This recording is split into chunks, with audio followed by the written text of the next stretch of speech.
J'allais presque dire, on peut dire Alléluia, ça faisait presque un an Oui. que le diocèse attendait un nouvel archevêque. C'est un soulagement? Oui, je pense, parce que les temps de transition sont des temps d'incertitude et de supputations diverses. En même temps, je l'avais dit dans d'autres circonstances, c'est pas si exceptionnel que cela. Et plusieurs diocèses attendent souvent une année. C'est le cas actuellement en Corse, qui attend aussi un évêque. Ça a été le cas aussi dans mon diocèse d'origine, le diocèse de Rouen, qui a attendu 9 mois. On pourrait dire que c'est plus naturel pour qu'arrive un évêque. Donc le temps de vacances est souvent une situation, disons pas ordinaire, mais pas inhabituelle. C'est un bonheur pour vous, personnel aussi, cette nomination? Oui, mais en même temps c'est un poids, parce que je vois bien qu'il y a d'autres attentes qui peuvent être attendues justement de celui qui devient archevêque, que les attentes qui étaient portées sur celui qui était administrateur. Donc je sens le poids de la responsabilité.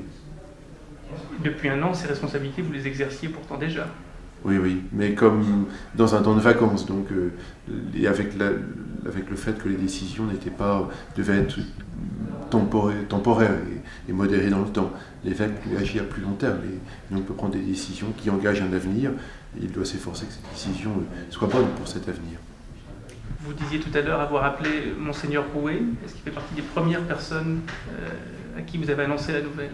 Je crois qu'il est un premier, puis je peux vous dire qu'il s'est plutôt réjoui parce qu'on se connaissait, j'ai été 4 ans son collaborateur, donc vous pourrez lui demander d'ailleurs, vous pouvez lui demander son sentiment si vous le souhaitez, il n'y a pas de problème, faites-le. Et vous vous inscrivez donc votre action dans la continuité de la sienne. Oui, j'étais son collaborateur, donc j'ai travaillé avec lui et les décisions qu'il a prises c'est des décisions communes. Donc bien sûr, je ne suis pas de la même génération, je n'ai pas la même histoire, donc c'est avec ce que je suis. Mais en même temps, je reçois l'Église de Poitiers telle qu'elle est, son histoire, et aussi les hommes et les femmes qui ont fait vivre cette Église, dont avant tout Monseigneur Rouet. Quels sont les chantiers prioritaires? La création des paroisses, c'est les chantiers qui ont été lancés par Monseigneur Rouet, donc créer des nouvelles paroisses, et puis travailler, réfléchir à la formation de l'ensemble des personnes pour que chacun puisse dire sa foi de manière crédible, audible et réfléchie, et en particulier la formation des jeunes prêtres.